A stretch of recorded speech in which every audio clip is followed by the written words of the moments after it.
Good evening, everyone. Welcome to the 22nd episode of Great Conversations and Talks. I am Varshini S., currently pursuing my second year at GCT. It's immense pleasure to introduce today's speaker, Mr. Bhargav Subramaniam, batch of 2002 Mechanical Department.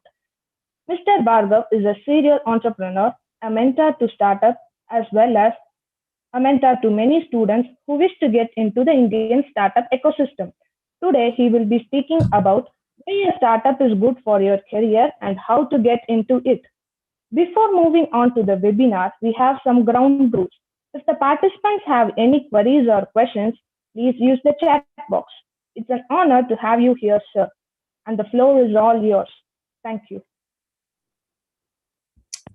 Thanks, Soshni. Thanks, everyone. Hello, everyone. Very happy and excited to be here.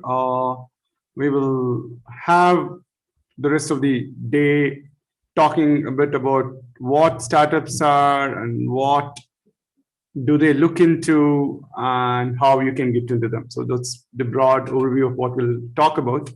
I'll probably start with why you should listen to me. Like why do I have a point of view in doing this? And we'll finally end with some question answer. If you have any question answer at this point of time, you can either post it on the Zoom chat or on the live stream. I graduated from in mechanical engineering, GCT, in 2002. It was not a great year to graduate. It was right after 9/11. The economy was not in great situation. I got a campus placement with Cognizant. I worked there for 2 years. Quickly realized a lot of shortcomings in terms of what I wanted to do and what I was doing in the company. Quit and then went and did my master's in statistics. It just worked out fine for me now, but at that point of time, it was a very obscure field to take. But that's something that I was very interested in, to specialize in math and its applications in real industrial problems. I did this and then got back again into corporates, predominantly working, and the term got changed every time, but it was all what is now termed as data science. So it's been called in various terms: statistics, statistician, analytics, and then for the last many years, it's now called data science. So that's what I did. And then 5 years back, like most of you would have realized that I was stuck in some midlife career crisis, not knowing what to do. Literally, the ceiling that I could hit in a company was reached. At that point of time, I introspected and given what I knew about the ecosystem, decided startups was my way of doing it. I started 1, 2, and now into my third startup. That's all that I've been doing, living and breathing startups for the last 5 years. In the course of time, I also mentor a number of companies and individuals in both their data science journey and also for startups in terms of how do they think about their data strategy and a number of things that's kind of very peculiar for startups, right? But before we talk into the other things, I also want you to take some time and think about who you are, right? Like, what do you want to get into when you start working? If you're really in first year, this is way too early for you to start thinking, is what you might think. Nothing is farther from the truth. So just start thinking about what is it that you want to do. You're all from one of the top college in the state, which would really not matter once you graduate. So nobody knows GCT outside a small set of people. And especially in the startup ecosystem, nobody knows what this college is. So if it's not the college, then what's your identity? Where do you see yourself going and becoming? Like, what is your path towards success? It's extremely important. So you have to be ambitious for yourself, because that's the place that we are in, the kind of opportunity that you have in front of you right now, didn't was not really prevalent 20 years back and didn't really exist 40 years back. So think about the awesome situation that you're in and think about it.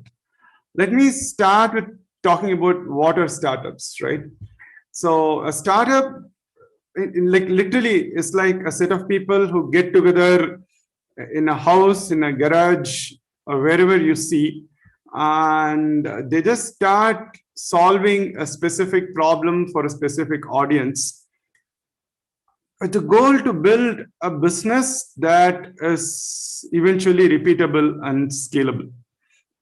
Multiple moving parts to it. So just remember that a startup is not a fully functional, large scale company that you would see. So in most cases, it would just be a small room or a small house where they get started. But it is very focused on solving a specific problem.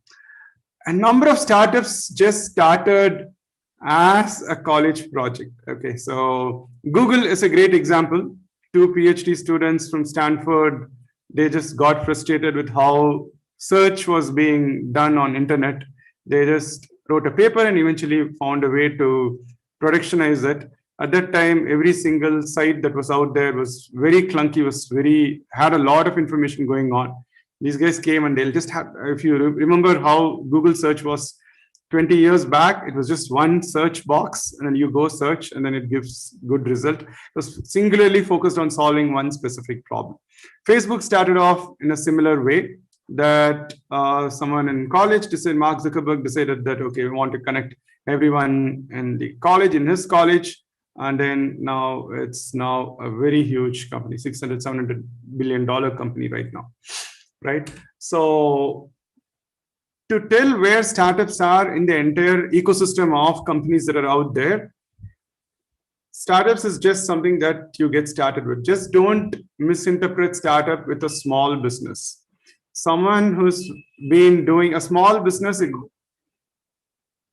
a small business is something that you might want to think of as your grocery store down the road, or a small company that's been around for 20 years, a textile cloth reseller who's been doing it for generations of family. That's a small business. So don't confuse that with a startup. So a small business is a business, right? It's already been there. It knows what it's doing. It's a well-oiled machine. And by the choice that they have taken, they've decided not to scale. So that's what a small business is. A startup has a very different mindset. It is singularly focused on solving a specific problem and really scaling it, right? To scale it to as much as it possibly can. And that's what drives the founders, people who found startups, to go and achieve.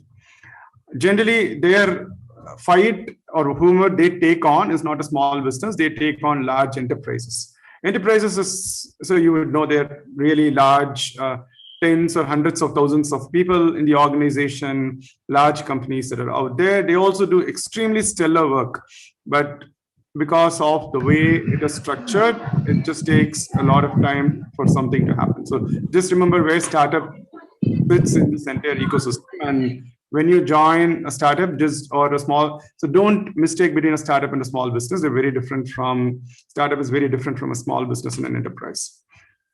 I want to first start breaking the myth on what I keep consistently hearing from people around why you should not do a startup, right? Like I keep hearing this. I interview a lot of college students, both for my company and for companies that I mentor.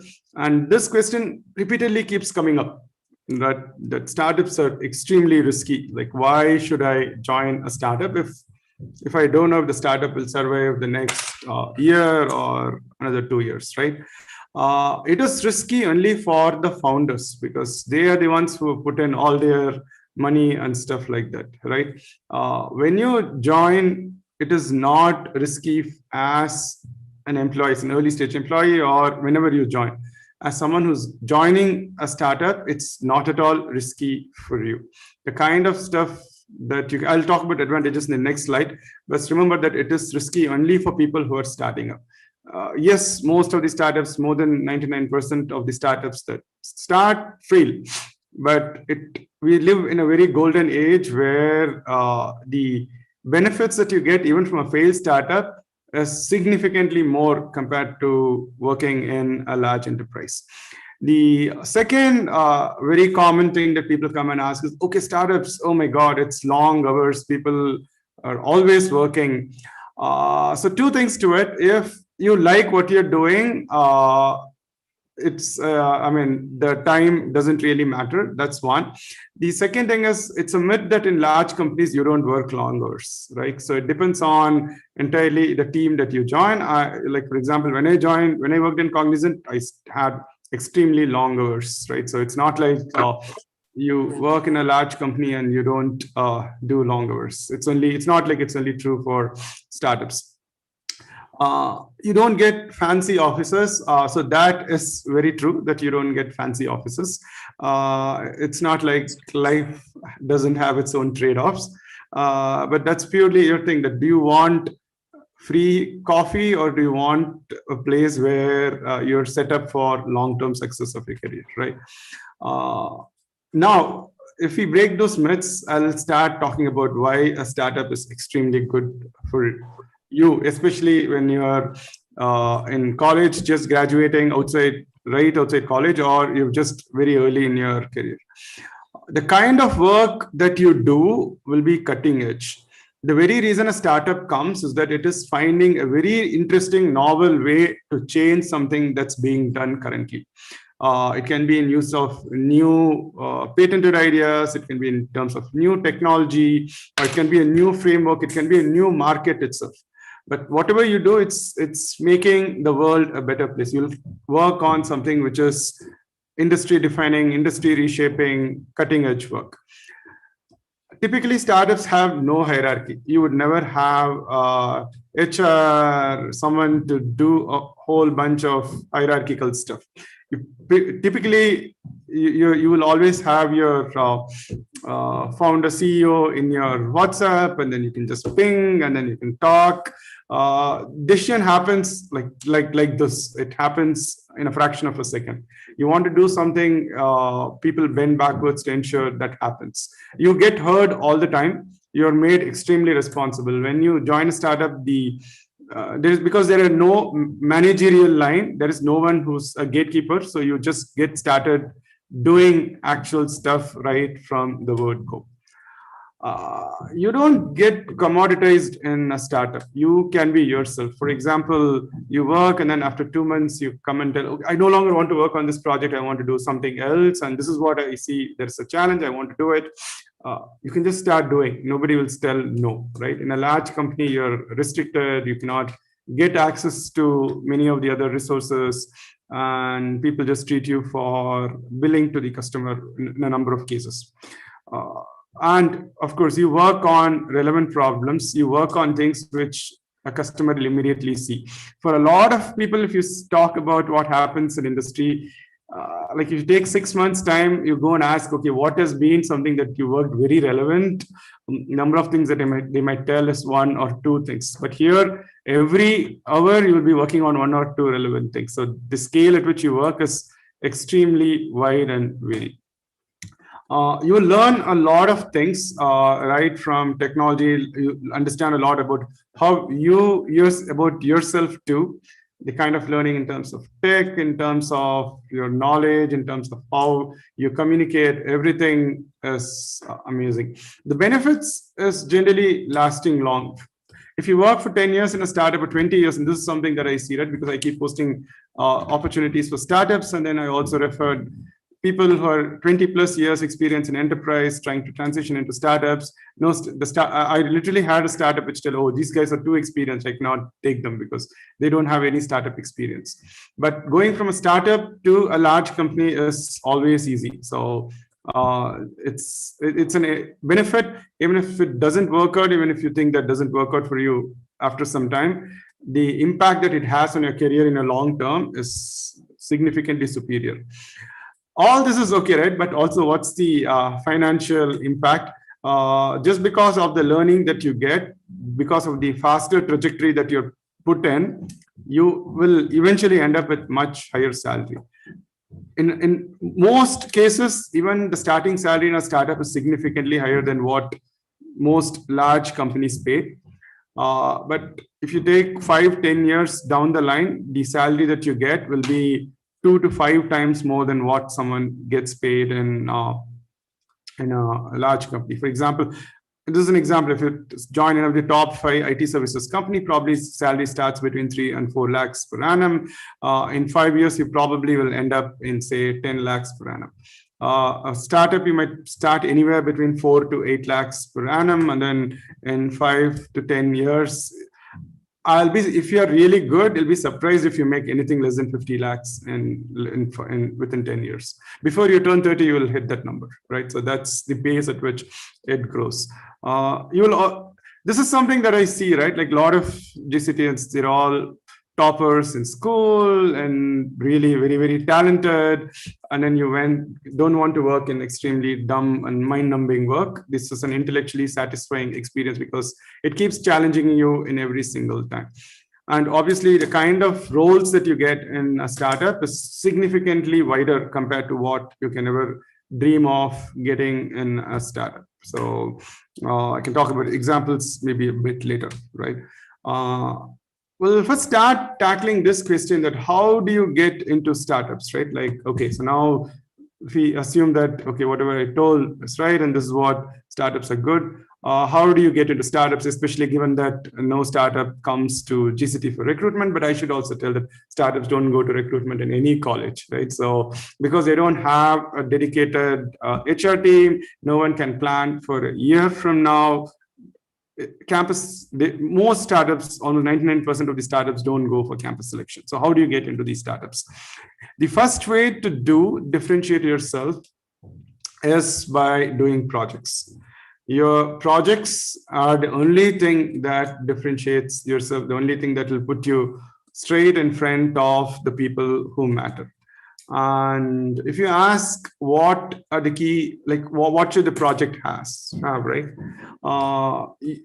You should pick projects which are not ambitious. So don't start thinking I'm going to solve world hunger and then start working on a project which takes 6 months to 12 years.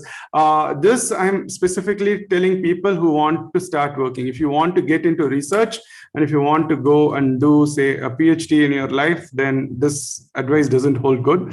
This is specifically for people, breadwinners, who at the end of 4 years want to get started working in an industry. Concentrate on very focused outcomes. So for example, if you do, ideally a project should be done within a month. So don't take something which is overly complex. Take something, do many projects, but in the same field. Even if you want to explore 10 different fields, initially for the first many months or first year, just do projects in one single field, right? So it can just be data science, it can be IoT, it doesn't matter, but just pick one field and then do 5 to 10 different projects. It shouldn't take more than a month.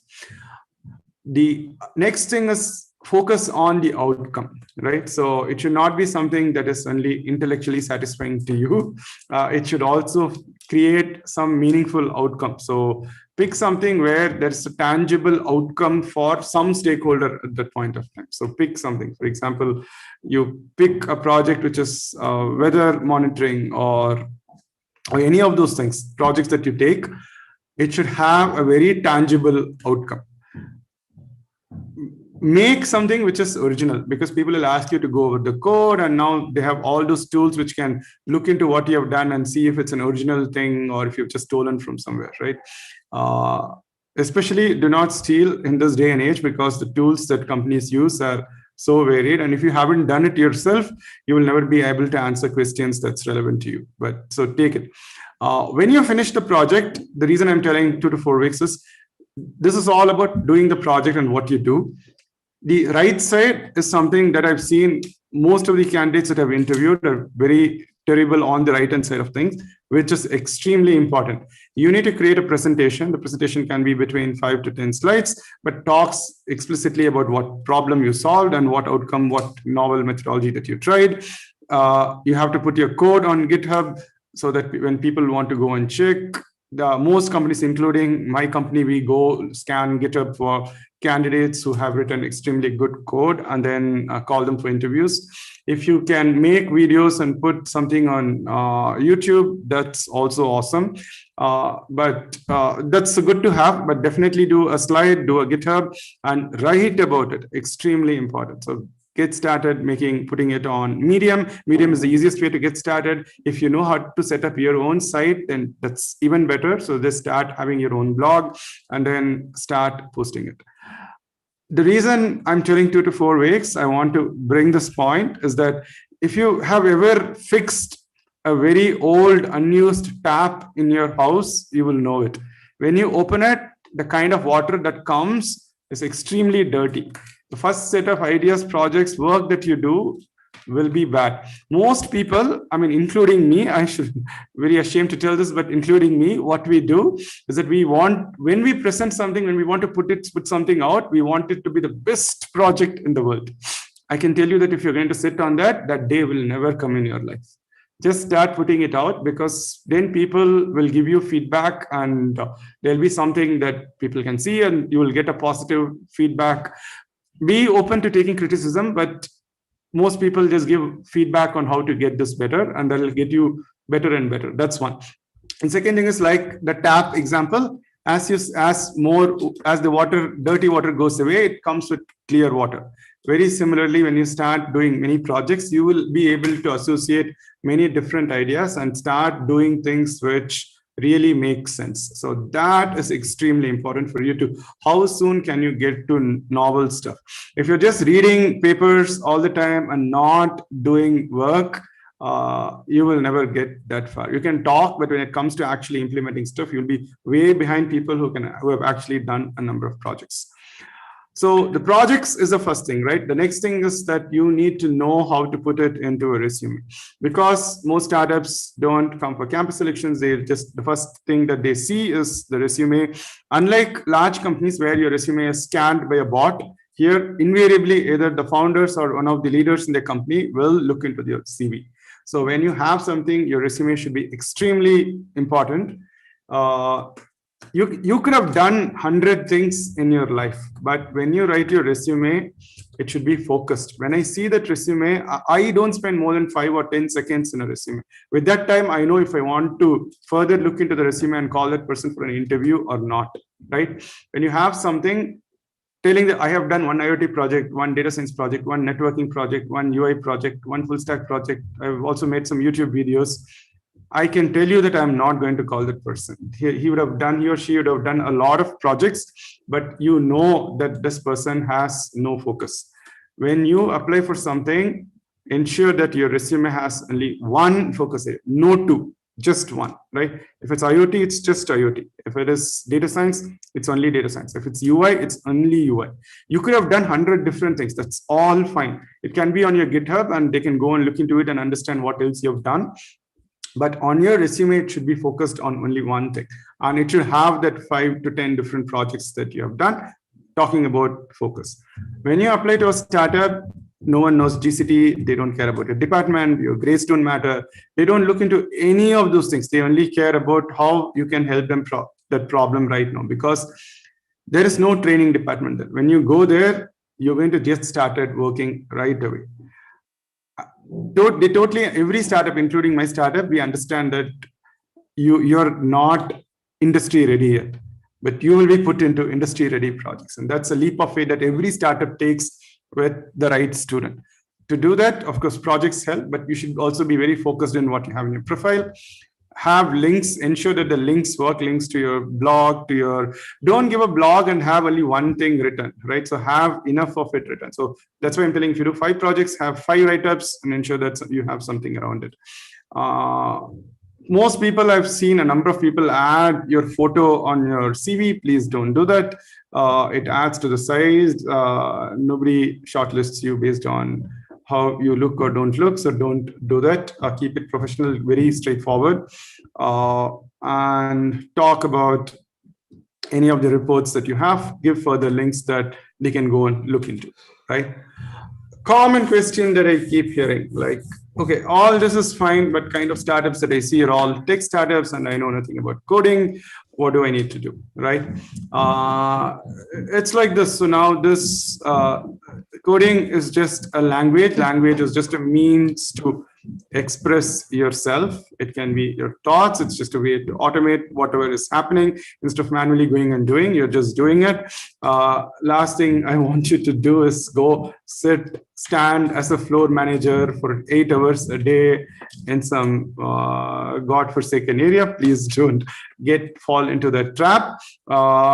It is very easy to get started coding. When someone tells that it is very hard, that is very wrong. Those days are gone. Now, it is not like the way it's taught in college and the way it's done in industry are very different. There, you're in startup, you're solving problems. The most critical thing is, are you a problem solver? Do you have the mind to do problem solving? And if you are in GCT, you already have the answer.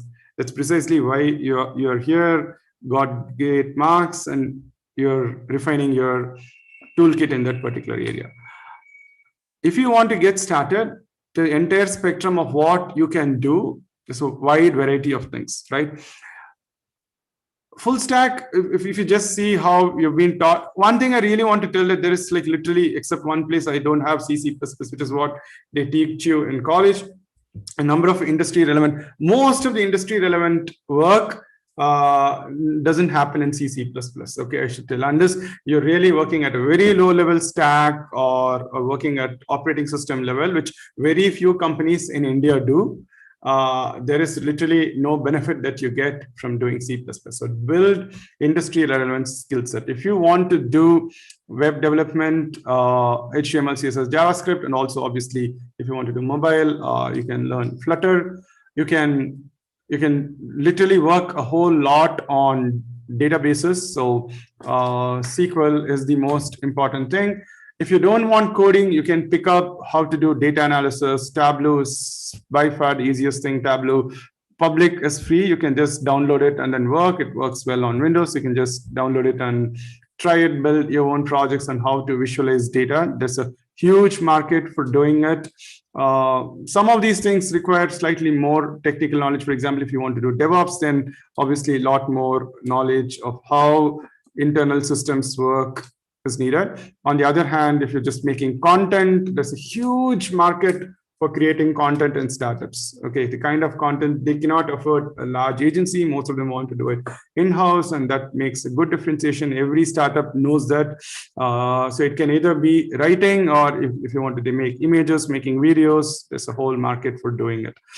Data science is obviously very hot. So a lot of, especially people who are in say IBT or some of the other departments, it's relatively easier for them to start picking up data skills and then applying for roles which are very relevant in that space. Some of these things, for example, automation, low-code design, these are new upcoming areas with lots of openings, especially in the startup ecosystem. And there literally are a handful of people who do any of these things.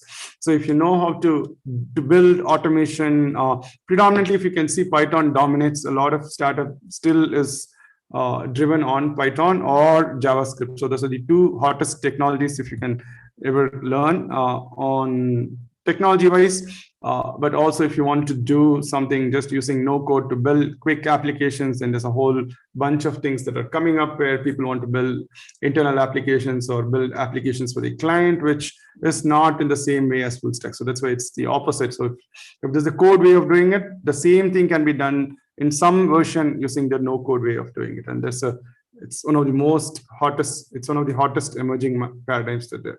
But this is not the only thing. Similarly, how you have content, you can also work on design. Again, design in startups is such an underserved market. There are companies which only work on giving certifications for designers so that they make them startup ready. If you can learn how to design, have a good sense for design, you can easily crack into that particular market. So that's the entire spectrum of what I see as every single thing that's out there. Here are huge gaps in the startup ecosystem where if you can specialize in one of these areas, so not all of it, so only one, have 5 to 10 different projects, you can easily crack a very high paying job in a startup. Common question again I get that all this is fine, that's all technology, but I want to get into core, right? So keep hearing this all the time. The kind of job that you get after when you graduate in the core is very underwhelming, right? That's a very highly talented engineer like you can do a lot more than being a small spec, a floor manager in a very large, in a very old small business, which is where a lot of these core works happen. I want to give my own personal story because this is something that came up in a number of conversations, and I want to bring this up because I am a very hardcore computer scientist now, but obviously my background back 25 years back was in mechanical engineering, and I want to give a personal story of some transition which I thought could be some inspiration for some of you, right? Real life is interdisciplinary. When you start working, it is not something that is, when people tell it's core, that's not how it is, right? So, plan for something in the long term. So I want to give an example. I built a startup. So this is my second startup, where like many of you, like all the advice that I give you, I didn't follow. So I wanted to solve an extremely hard problem, right? And I thought I'm a very good engineer and I can do stuff. So me and I had two co-founders, I had another co-founder, and then we had one intern. That's it, only three of us. And we started building this company. Okay, we are building this startup.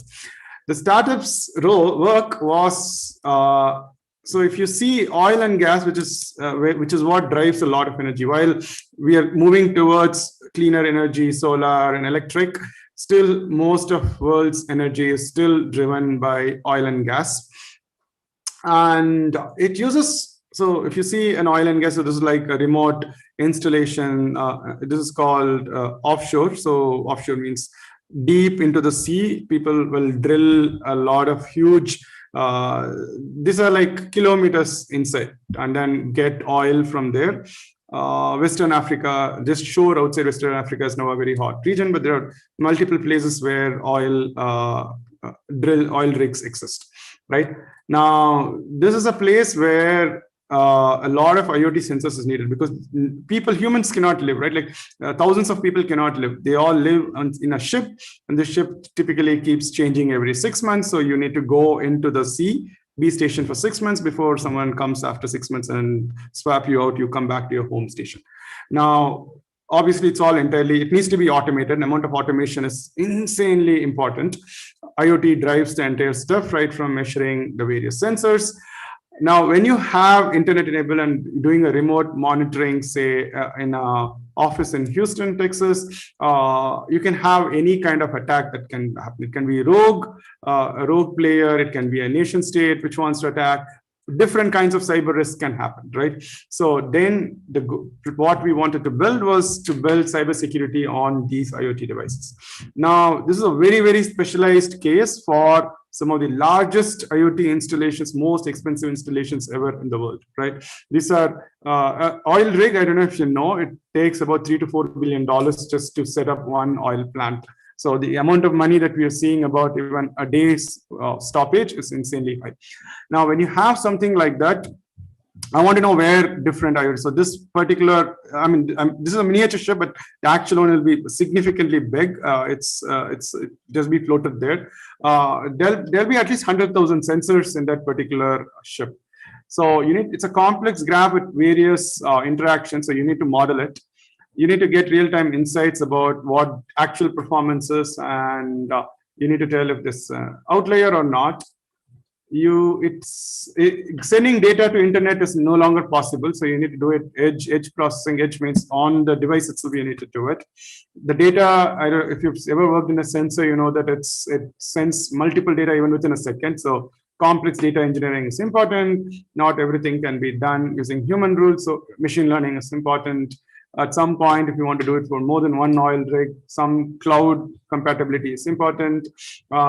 These are IP of personal companies, so you can have two oil rigs in certain near regions with different companies. So you need to be ensuring that it's privacy preserving. There are concepts on how privacy preserving can work. A swipe keyboard that if you use on Android phone, two people can swipe and it'll give you different results. As an example of how privacy preserving works. This is an example of an interdisciplinary work which is involving. So if you think about what happens in oil rig, chemical engineering, it's all fluid.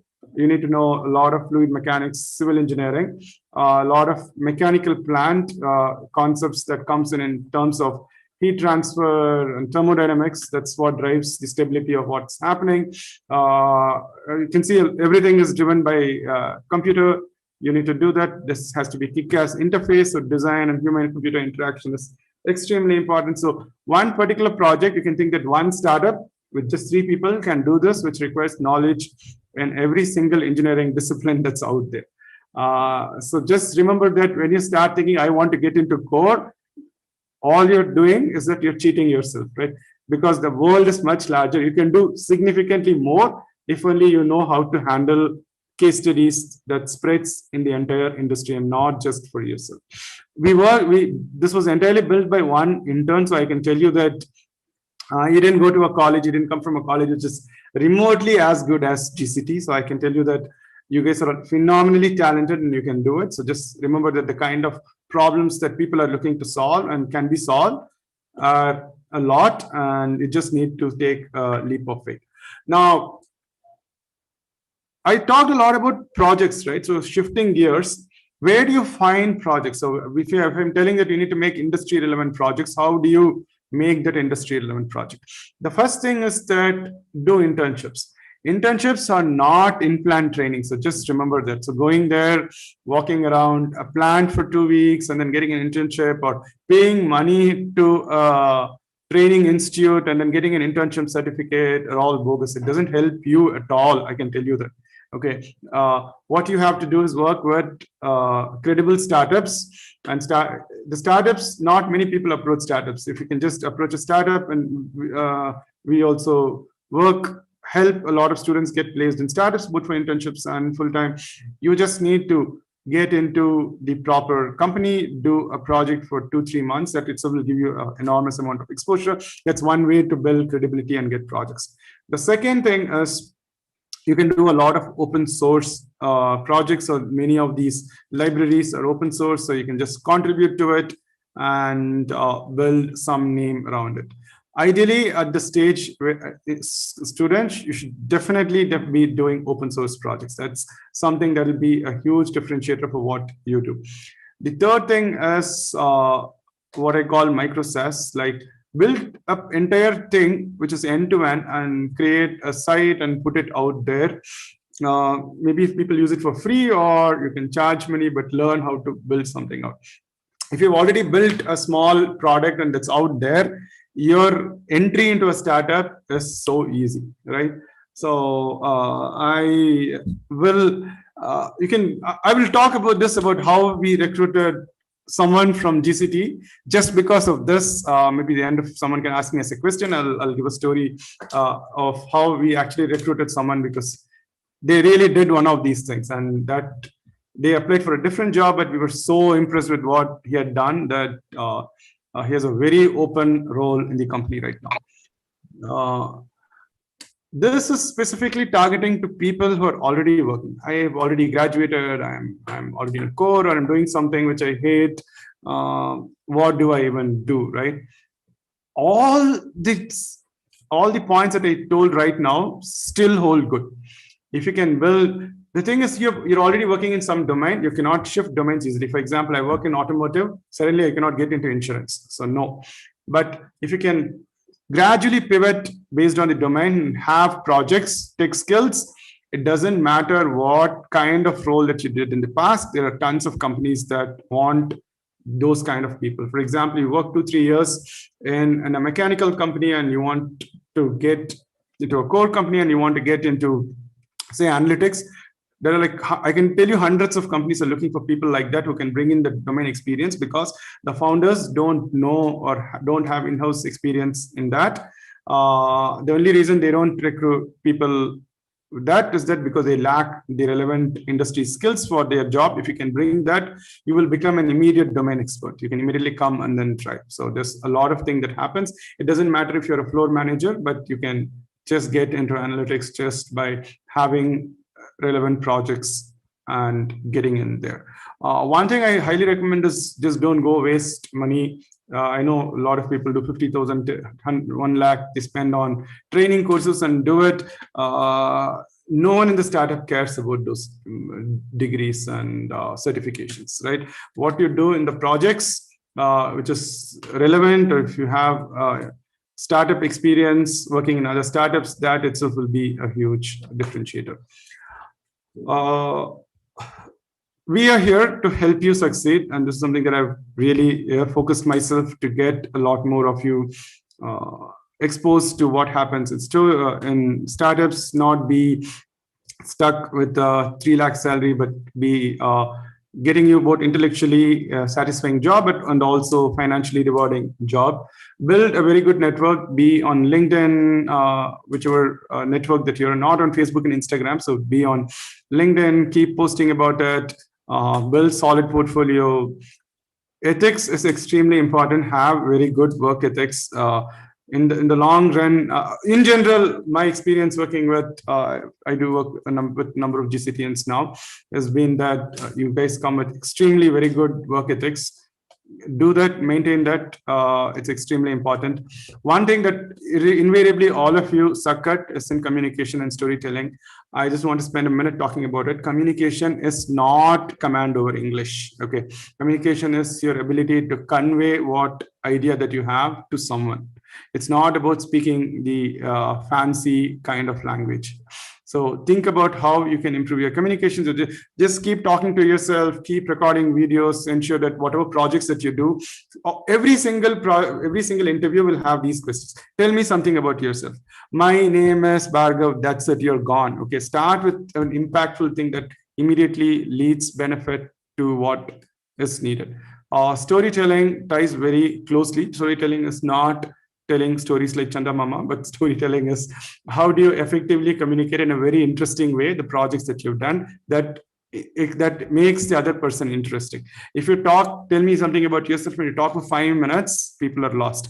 So make it more engaging and then learn how to do that. Extremely important. This is extremely vital in startups, right? Because this like literally someone that we were working very closely with to get placed in a startup.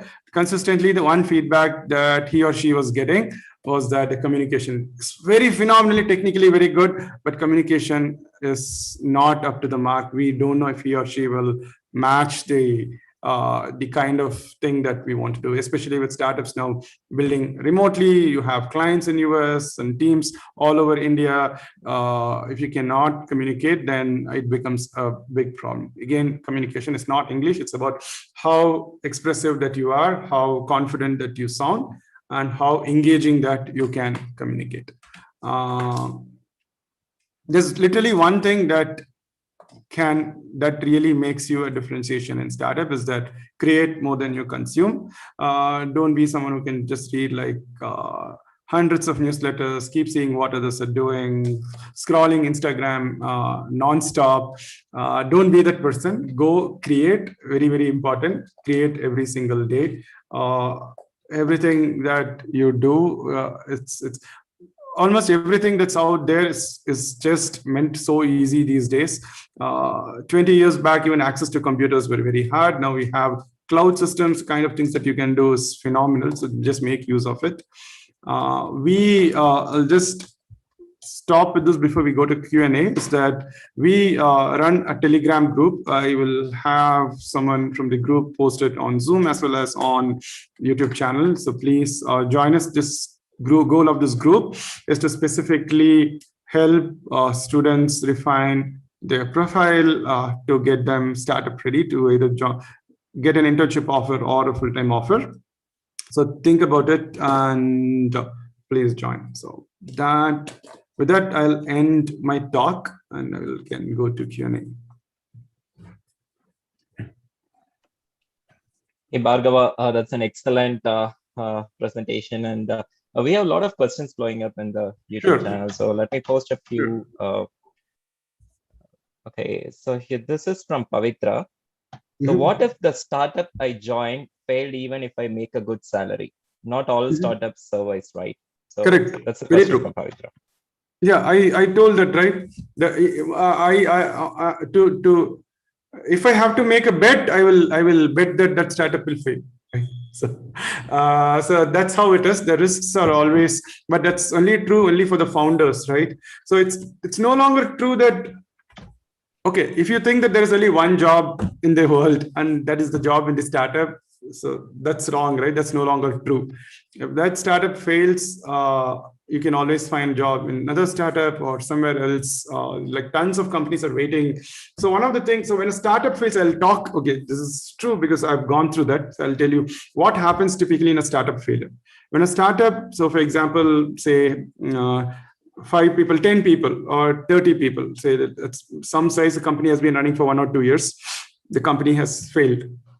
Now, at this point of time, what does the startup failure mean? It just means that it hasn't been able to get customers that it wants. It doesn't have enough money to run operations. At this point of time, the job has stopped and you need to go and get a job. For the founders, generally two kinds of options exist. One is called acquihire, which means that there are lots of companies that are around whose predominant work is these are headhunters who will go and find these failing startups. Because this team has already worked together and built something, they want to take the same team and put it in another company, right? That is called acquisition, acquihire, something like that would happen, where you take a set of people because they already have the bond built, and some larger startup which has the money and which wants to go, they want people who already have this skill set. Typically, the kind of skill set with the experience of working in startups, not many people exist. So if something happens, they can just take them and then place it in another company. This happens all the time, right? So this is something, unfortunately, as employees, it's very hard to drive that decision, generally taken by the founders if they want to do that or not. A number of founders do, or they refer to other companies where they can get a job. Or I didn't talk about resources where you can go and find. So AngelList, LinkedIn is generally a terrible place to find startup jobs. AngelList is the most common way where you can find a job, or just find these kind of groups, right? Like the one that we use, or other Facebook groups, Telegram groups. Just be there, and then someone will notice and then help you refer to a particular job. So a startup getting failed as an employee has literally no impact. You will definitely, I can guarantee that when you shift jobs, you will get a 30% hike. Right. Very well summed up, Bhargav. I hope that answers Pavitra's question. So we have an interesting question from Surya from the batch of 2002. So what would you recommend to a student who believes she has a novel idea and want to create a startup? Yeah, sure. Yes. See, this is very hard for me to, okay, first of all, I'm biased that if you have an idea, you should go and then implement it, right?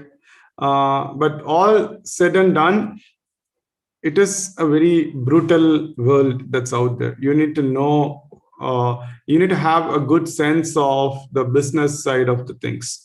And in general, if you come from only the tech side of the world and know how to build tech, you need to find co-founders, mentors who can help you and guide you on the business side of things.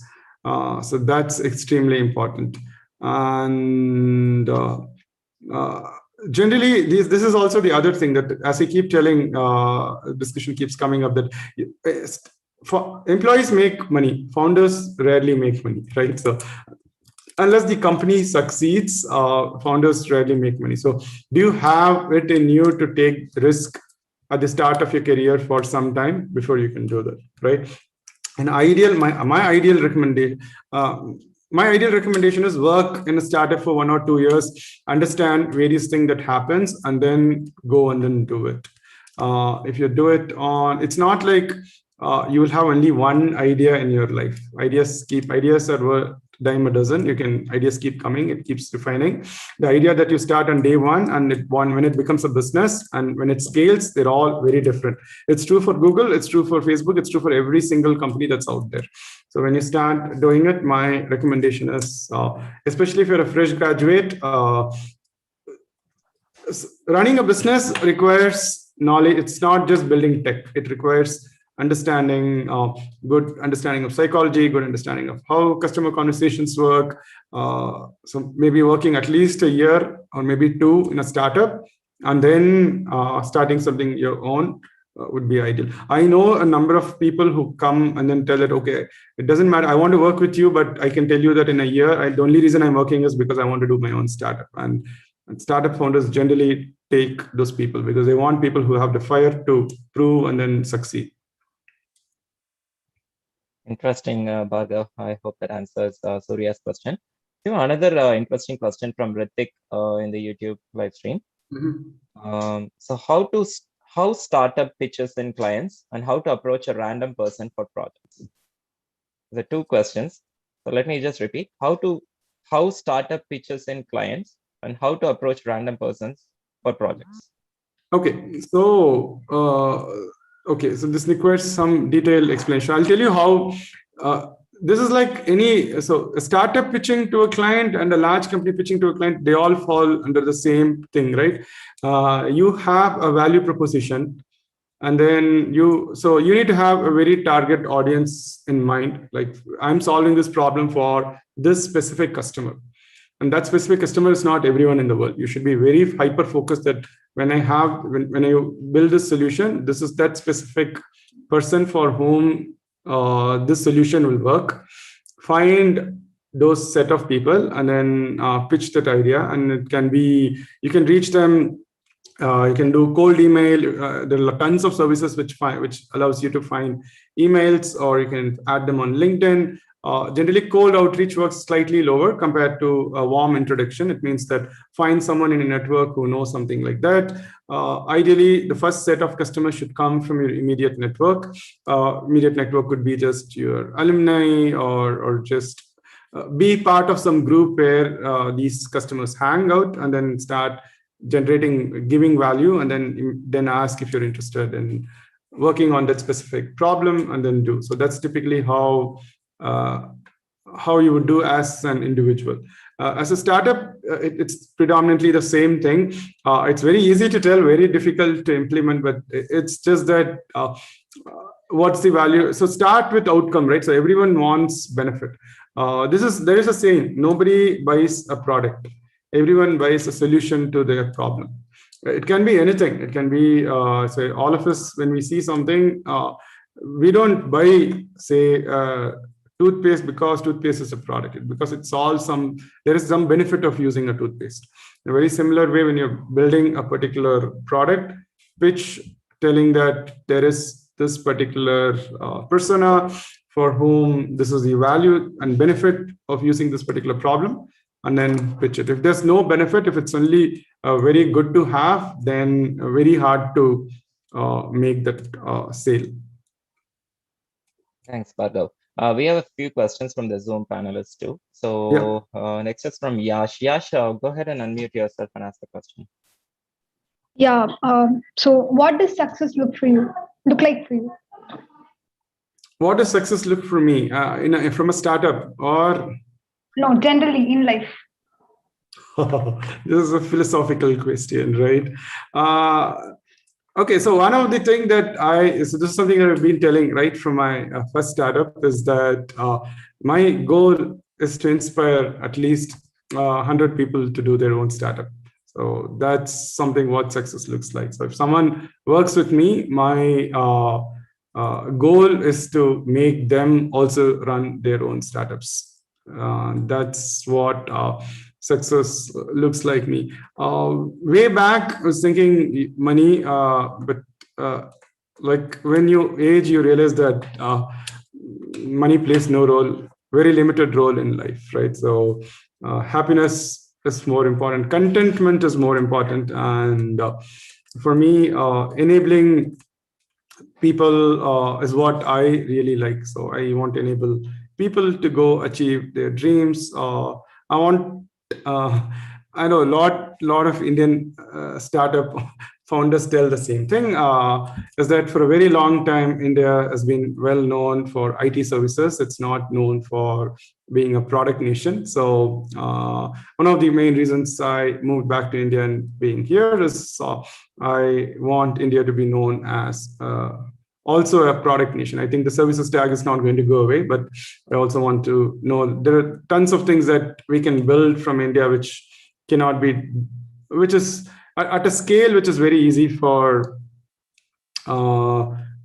which can be done quite easily, relatively easier in India compared to other places. So we want to target those thoughts and then start building products here and serve a global audience, right? So I truly believe in borderless world, and then good ideas and startups can be built anywhere. And doing in India is something that I am very passionate about. That is so nice. Thanks for answering that. And we have a question from Ramachandran. For a person with business background and starting a new startup, basic or medium tech product, which is the better option? 1, tech partner; 2, recruit tech employees; 3, outsource to a tech agency. Yeah, never. So if you're doing a startup, so it depends. So if you're doing a small business, which is a startup, right? So if you're already a family business and then you're launching a new line, then outsource it because your core is not tech. But if you're building a startup, the entire goal of startup is you want to build repeatable, you want to do scalable. I personally believe that founders should build the first version of the product and founders should sell the first version of the product. So you should be working on building a tech in-house. If it's a basic to medium size, you'll be able to get relatively easier access to talent, and you should be able to build it yourself. It can be bad, it can be wrong, but unless you build it yourself, you will not know what to expect and what to tell from an outsourced tech team. Outsourced tech teams work when you have very predefined requirements and requires a lot of hierarchy, things when you can play the long game. That's typically not what startups do. Yeah, I hope that answers your question, Ramachandran. We have another question from Sundra Ganesh. What is your opinion about current global chip shortage? Will it lead to more startups in silicon industry in India? Yeah, okay, good. So, okay, this is the biggest challenge, right? Building a fab is so expensive. So it depends on where in the value chain that we could come in and then solve problems. So I'm hoping this is only a very short-term crisis and eventually things get back to normalcy. So it's a lot more research and it's a very investment-heavy business. It's very hard for a startup to get into the fab side of it. It can come on the design side or it can do on the application side. On the fab side, without government intervention, it's just not possible. So and it takes many years and expertise to do it. With the way it's currently placed, I mean, for all the talks that's happening, I still don't think fabs in India still, even if it comes, it's still going to be a very small proportion. I think building applications and then enabling a lot more use cases would probably what drive 2020s compared to a new wave of silicon startups.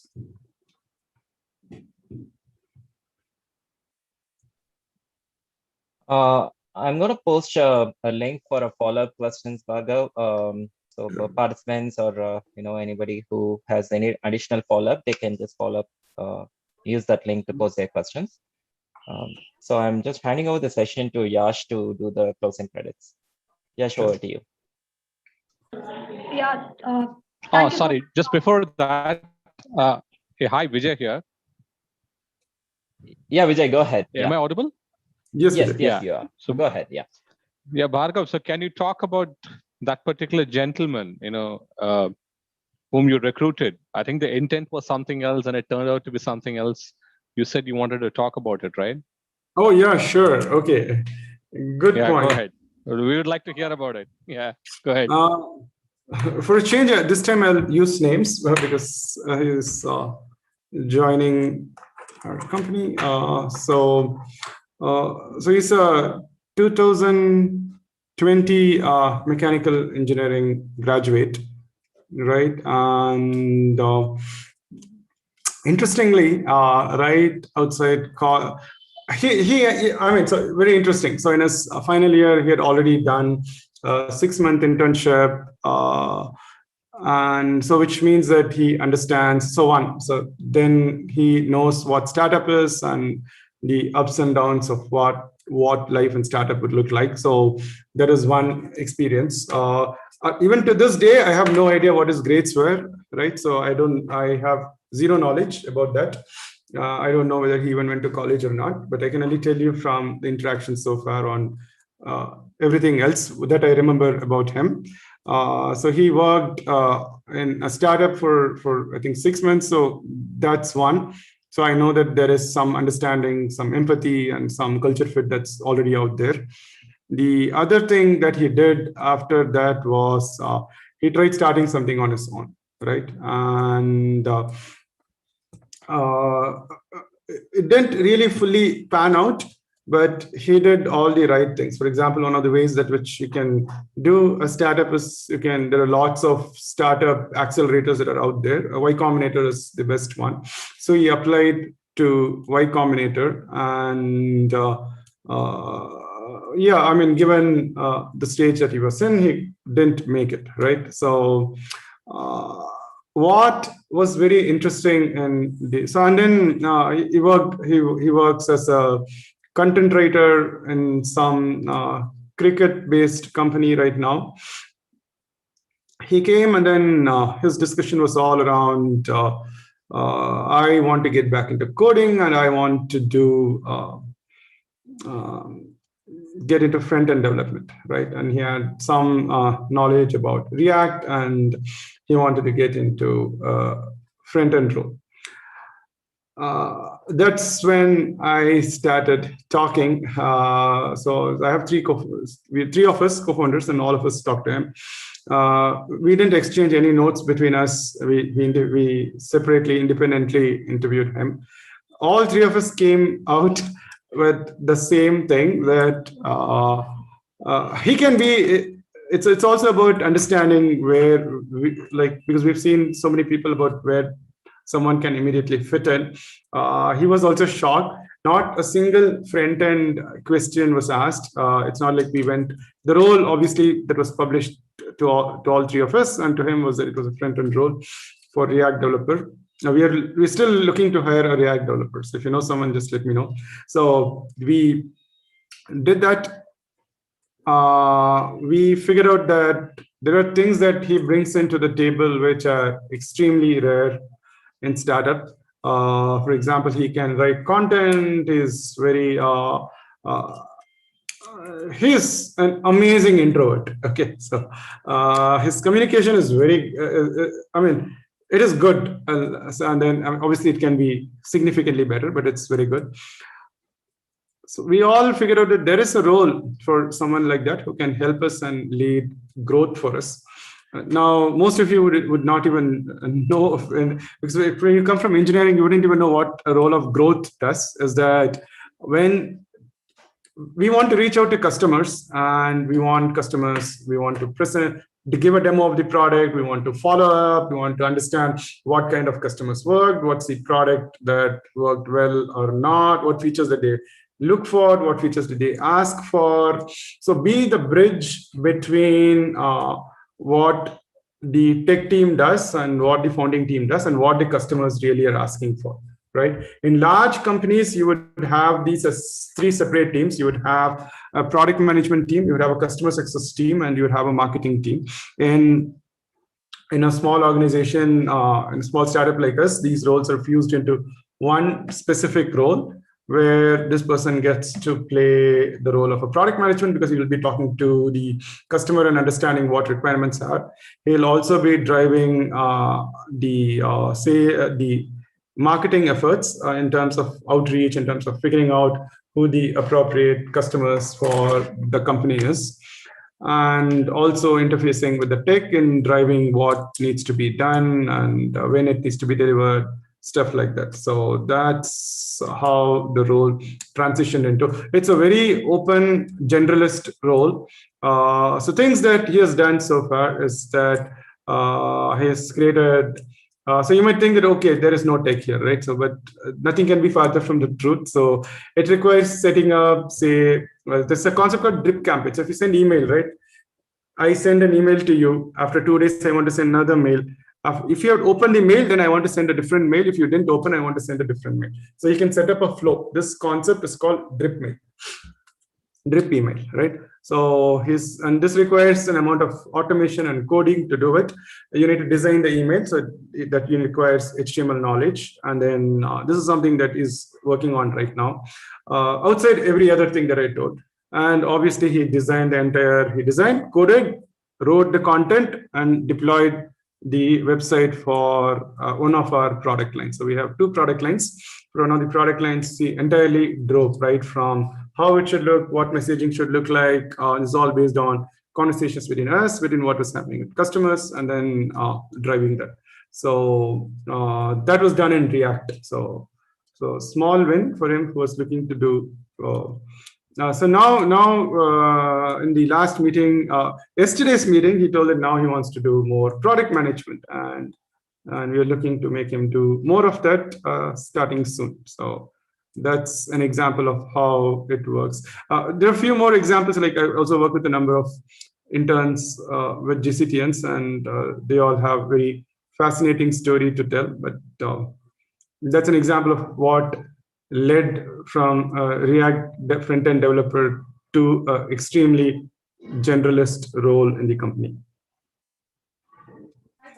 Thank you. And in 2 years, I can tell you that he will know more front-end than any front-end developer in a large company will know. It's just that he won't have the title of a front-end developer, but he will pretty much know, and he will know a lot more of marketing than any marketer, any recent marketer from an IIM he will know. And he will also obviously know product management in and out. Hey, Bargav, just got one. You. Yeah, sure. Yeah. Thank you, Vijay, for bringing that up. So before we move on to the closing credits, so we have one interesting question. So I would like to ask you, this is from Surya. So what made you think about giving back to the campus?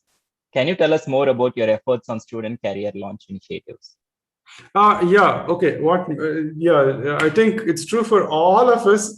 I think this is true. I think I was talking to Pradeep a while ago. The only reason I'm giving back to the society is because of Vijay. So VC. VC is a batchmate of mine. I've never talked to him when I was on campus.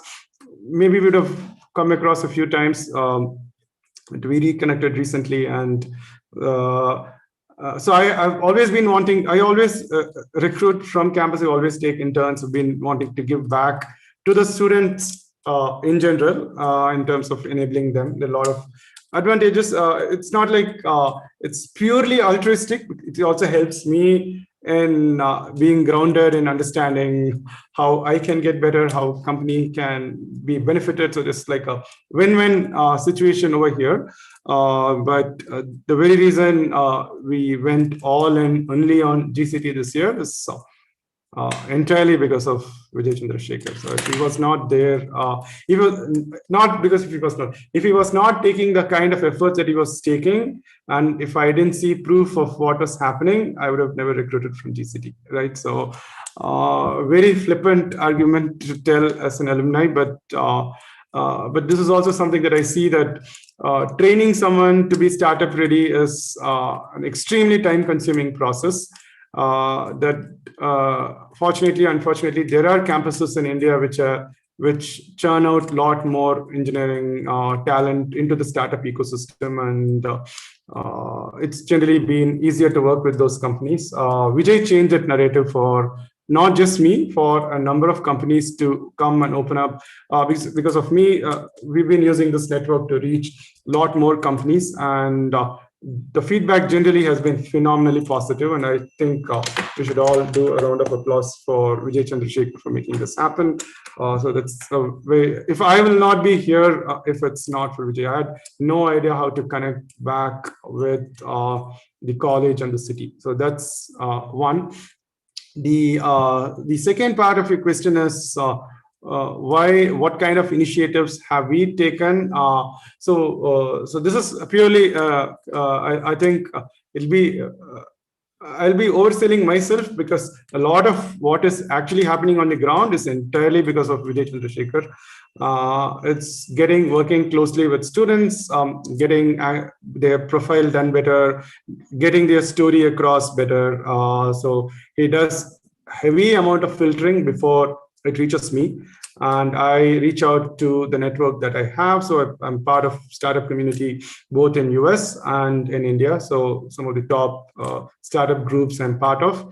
So we circulate the candidates who successfully take these profiles, make the changes, and we think would be a good fit in the startup ecosystem.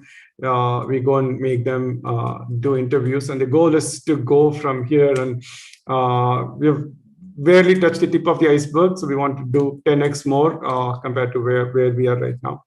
And that's the goal, to go from where we are right now to get more people one interested in startups. So that's as I told, one of my success in life is to see if we can make a lot more entrepreneurs from GCT. In general, compared to many other top colleges in India, GCT produces fewer entrepreneurs and more people on the managerial line. I want to change that. I want more people to start company, provide employment, make a change to both their family, customers, and for people in the world. So that's one. The other thing is also that figure out does not be another resource, right? Like, I hate when I literally, my bones hurt when somebody referred to me as a resource 20 years back. Like this, there will come a day when you understand the meaning of that word, and you will also feel the same. I want it to be change, and I want you to be respected for who you are. And there are a number of opportunities which we are not. Until 6 years back, even I was not aware about the kind of roles that exist, because I was still in a large company, fairly well settled, and very well successful career. Startups it's a very humbling experience. I learned about more roles, and I think I want to be helping a lot more people transition into that.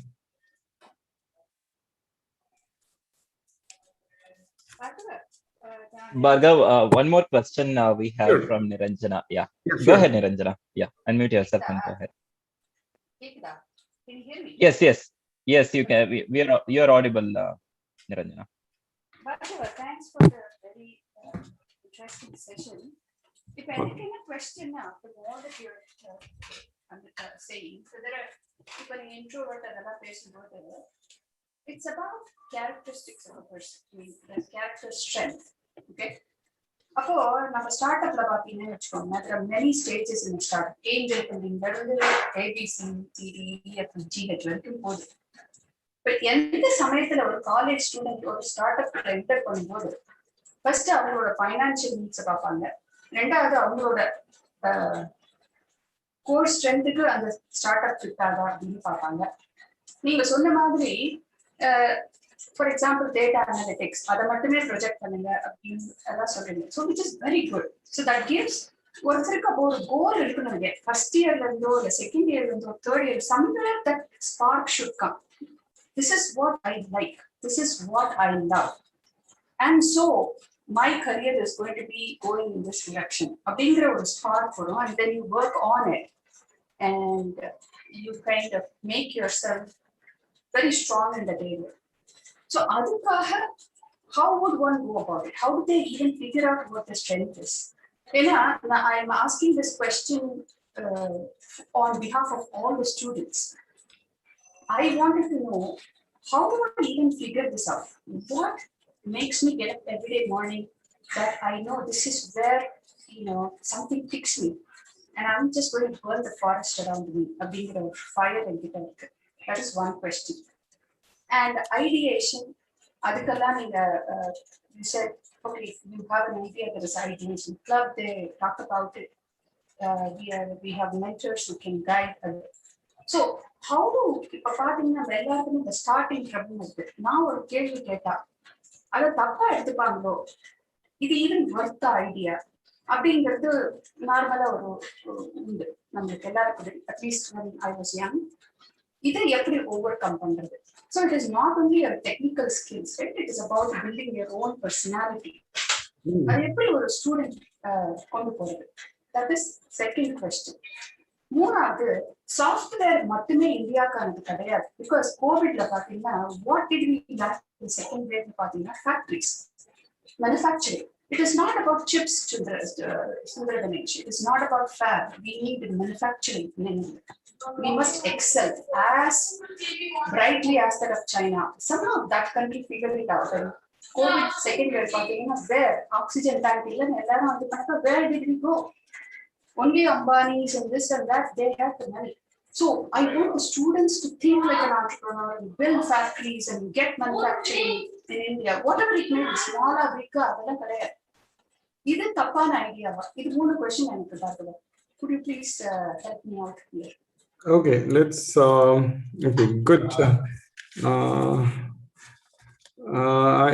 Brilliant questions. Let me start. I mean, some of the question I might want you to repeat it, but let me start with the first question. Okay, so you're talking that, okay, when will you get a spark and what happens? Okay, I will tell my story, but before that, I'll make this point. Okay, so we humans have this fascinating tendency that we will post something, after something happens, we'll go and rationalize what happened and we'll justify that this is the right thing to do and whatever we did is the right thing to do. This is for everyone that's out there, right? For most of us. An example is, okay, I got into, I'll tell you because I have a lot of my interns from instrumentation department. I got into electronics and instrumentation. So now they're post ad hoc rationalizing, telling that, oh, I got into E&I, so that is my core, I want to get into it. But if you had gotten into computer science, if you had applied, if you had gotten in, then you would have told a very different story, right? It's not the same. It's not like when you were doing 12th standard, you wanted to do instrumentation. You probably didn't even know that there was a degree called instrumentation that existed for a number of people, right? And a lot of what you learn is because you're doing 4 years of this is what I want to do. First of all, just because something is not working out, you're already not doing well, or there is no job that exists, it doesn't mean that's what you should continue doing. That's one. The second thing is,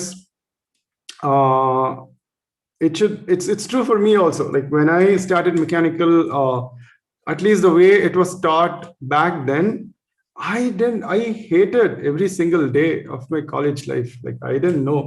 Like by the time I finished college, I knew, I'd have read every single course book that was there for CS and EC. I knew nothing about mechanical engineering. Even to this day, if you ask me, I studied 4 semesters of thermodynamics. If you ask me anything on that, I don't remember. I learned everything when I started doing the startup. Then I realized, oh, okay, this is what it was. I wish somebody had taught me in this particular way. So the way it is taught, and I talked to a number of people and students, and they tell, oh, I hate coding because the way it was taught in first year, it was so bad that I ensured that I stay away from it. So it's because of the experiences that you go through that it matters. You're not able to see something, give it another chance of whatever reason. So the spark, if you ask me, it's close to 20 years since I graduated. I still don't know what my spark is. So it's okay not to understand what is happening. It's something, life happens and you start doing it. Specifically, if you know that, okay, there's a lot of people who are out there who are breadwinners for the family. Like they really have to go and then work and then ensure something happens. For them, getting a job and ensuring that they have a very successful career, that is extremely important to me, right? So not being yet another floor line manager in a large IT company or in a core company is not something that I want. They're extremely talented, and if they're talented and they really want to work, we can bridge that gap to do it, whatever it takes to do it. Startup provides that differentiation, because you can literally in 2 years, you can keep shifting between multiple things and explore what is it that you like. There is nothing that tells that, okay, in 2 years I worked in this particular field and the next company I join, it'll be different. In a large company, you're branded that you are a tester, you are a front-end developer. But in a startup, the opportunity to move across roles is so easy that you can literally reinvent your career multiple times as you start working, right? A great example I would say is like some of the interns who work with us is that almost every week they work on a very different set. Not all of them, but many of them, they work on very different problem. Monday morning, they come thinking this is what I'll do this week, and it'll be entirely different. So startup, you might think it's chaotic, but it's a kind of learning that you will not be getting otherwise. So understanding where the spark comes in can only happen. So getting on one project, one line, and I'm not telling that you cannot explore multiple lines on your profile. Just do it one stuff, right? Give whatever you start doing, give yourself multiple times to do it. In terms of ideation, anyway, there are a number of seniors, mentors. There's also a very active LinkedIn group that Vijay runs. This Telegram group. There's all of these things that can really make a difference for people, right? So they can come and ask if this idea is even relevant. How is this used in industry? Like some of these discussions we have had it on Telegram too. So I would highly recommend to do it. But this is obviously tied to the second question that you asked. That okay, because I see this even with some of the interns that I very closely work with, is that they will only talk when they're sure that it is right. Like they don't want to comment on something when it is not right? So, or they're not confident about it. I think that is a mentality that will take a very long time to go. We cannot solve all problems on day one. I think that's something that people have to be conscious about and start talking about. It starts first accepting everyone as equal, open to ideas, and then start doing it. As long as there is this, oh, this person is senior, is sir, madam, as long as that barrier exists, the opportunity to go and then critique someone just doesn't exist. At least I have 2 interns in my group right now who can outrightly call me out in a meeting and tell that I'm wrong. Okay, so I can see that was not how it was when we started. So I'm seeing some difference. How can we reach to multiple people? It requires change. Personally, I think that is not a low-hanging fruit. An easier thing to change is to get started working on projects, be more confident, build confidence before you can get and solving external communication. To your question on, okay, I come from technical skills and will I be ready for a startup?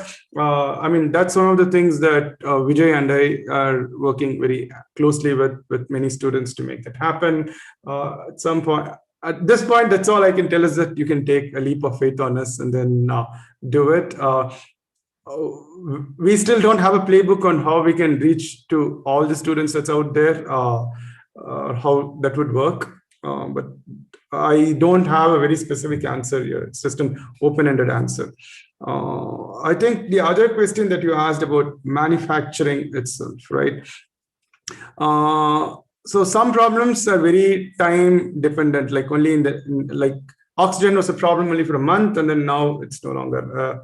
Hopefully it's not a problem right now. There are problems that come which are very short term in nature.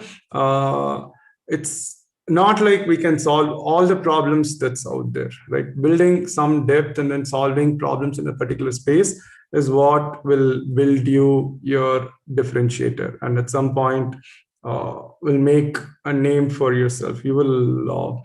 This is a common framework people tell that you should have a skill set like a T. There is one thing which goes very deep, in depth about it. You're a specialist in that, and then you have like a T. You have some other skills which augments whoever you are, and getting someone to be doing a lot of things is also very hard because some of the hardware related things are extremely capital intensive. It requires a lot of money to do it. This point of time, raising money for hardware and then doing it, especially from GCT, is not something I will recommend. It's a very hard journey, right? So it takes many years to prove something and then get to doing something like that. So those are my, I know these are pretty open-ended answers, but I would still say that pick some focus. It can be anything, but then stick to it for a long period of time. If you don't understand, if you don't like it, don't decide on. That's why I told 2 to 4 weeks of project, not for 6 months project, right? So if you can do it enough projects in 2-3 months, you will know if you're liking it or not. And then if it's not, then you can go and try a different project. And don't do it in huge teams. So maybe 1 or 2 people is good. Working with 6 people on a project is generally not considered great. Hope that answers Niranjana's question. So let's wrap up in the interest of time. So thanks a lot, Bhargav, for this wonderful session. So I'll just pass along to Yash to give the closing credits. Okay. Yeah, thank you so much, Bhargav, for giving an overview of startups and the various opportunities. It was a pleasure to have you here. And a big shout out to Vijay Chandrasekhar for all the amazing work he's doing for GCT and the students. So I would like to tell a small statement here. So this requires like Rajini style whistle. Okay. Yeah. I think most of us won't be here if it's not for Vijay. So thank you so much, Vijay. If Vijay, We can never thank you enough. That much I can tell you. Yeah, correct. Sure. True, Bhargav. Yeah. build up la. Okay. Let's leave it at that. We should have probably Right. played a BGM. Yeah. Okay. So also I would like to thank all the participants and the organizing team for putting